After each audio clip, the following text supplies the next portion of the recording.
What a lot of people don't realize is that there's always wriggle room. Let me tell you a little more about what you mean. What you will mean by that once you understand. Take two. What I mean by that. There's always wriggle room. My name's Rati Gorfian. My company's Creative Calling Coaching. And I work with people who, by and large, feel overwhelmed because they don't see one side of a problem when they look at it. They see every facet of the diamond. All right. I work with people with ADHD and other cognitive neuropsych variances. Neurodiversity is sort of my middle name.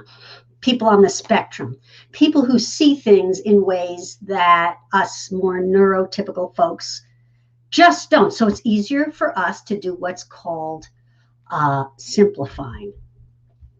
So today I'm going to talk about that. I'm going to talk about a little 4-part tool you can use to stop the wheel when it's going too fast and simplify things so that you don't just get off. You don't just quit whatever it is you're doing, okay? This is about separation and simplification. But before I go into any depth around that, there should be a link in the description of this video you can click if you don't have time to go along for the ride. I'm going to spiel for about, I don't know, maybe a little under 10 minutes. If you want to just cut to the chase and have a conversation with me, you can schedule one by clicking that link. Anyway, so separation and simplification is key if you don't want to quit, all right? And there is a 4-part system that I recommend to clients that they use.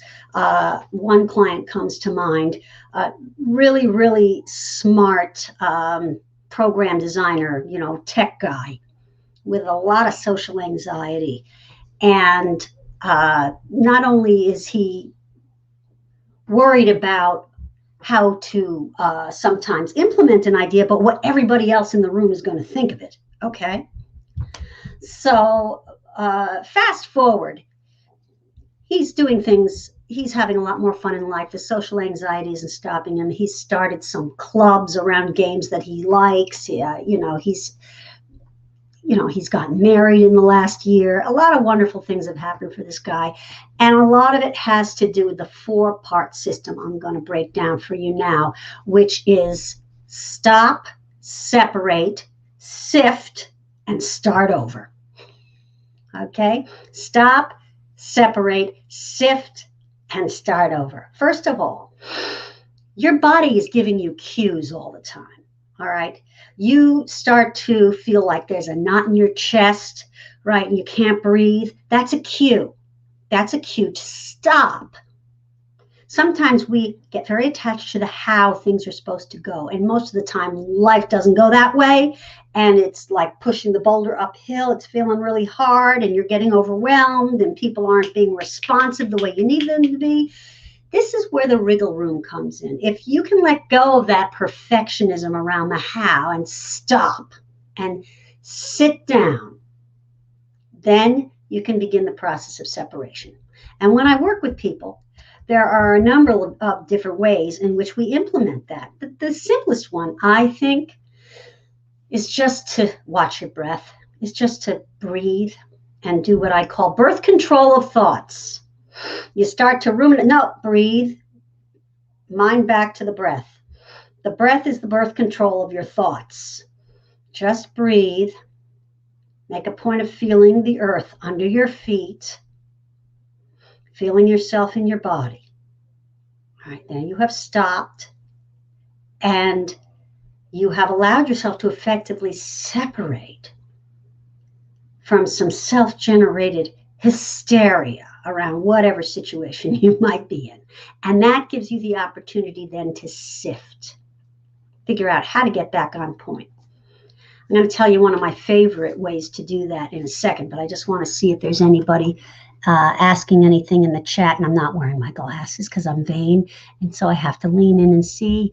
And I don't think so. So one of my favorite sifting questions is, what's the one thing I can do that will move me forward?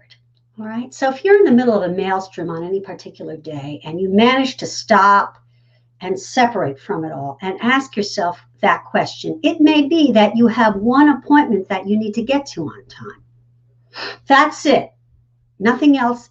If nothing else is time sensitive, that's all you think about. Work backwards from that. What will it take for me to show up on time for this appointment? In my case today, it was doing this live. All right. Another excellent technique that I use, and the young man that I was just describing, who dealt with a lot of social anxiety, and he had a very brilliant mind, and he saw all of these different things, was the mezzanine. You need to take it to the theater. This came out of a dream I had many years ago, where literally I dreamt that I was up in a mezzanine watching my life being played out below. And that's exactly what I suggest you do, and what this client of mine has done very successfully. Go up there, put it all on stage, let it play out. This is a wonderful separation technique. If you start to get all anxious and caught up in the drama on stage, remember, it's just a play, or it's just a movie if you tend to be more cinematic. It's just a movie. Sit back in your seat, stop, and you know what else you can do? You can rewind. See what happens if you let it play out differently, and watch that. Let yourself do that maybe once, twice. Play out the different scenarios. You're not obligated to anything or anybody. And you also, while you can control the people in your imagination on the stage, you're not going to control anybody out there. So have fun. But it does allow you to separate, see things through, imagine what's the worst that can happen. Then you come out of the theater and you've done some sifting. I recommend doing some journaling out of that mezzanine exercise, where you can then identify some good actions to take. And at that point, I think you're probably going to be ready to start over. You might be starting over with the one thing that you're left committed to for the day, like me getting to this live stream. It may be some great ideas that came out of taking it into the theater and watching things play out on the stage. But anyway, that's what I wanted to convey to you today, was this system of separation, right? And simplification. Separating and simplifying. That's where it's at when you find yourself in the grip of overwhelm. And as I said in the beginning, you could cut to the chase and click the link and schedule a time to talk to me. I'll go into a little more detail about that right now, because while I'm giving you a nice, pithy little 4-point technique here, when I work with people as a coach, I am not paint by numbers. I am not that prescriptive. I do not do what I talked about in a previous live of mine. I don't do cookie cutter coaching. It's a very personal experience. So if coaching is something you've thought about exploring for a while and you think it might help move you forward in your life, all you have to do is click the link, answer a couple of questions, and if it seems like you're in a good place for this right now, we'll get together and we'll have a conversation.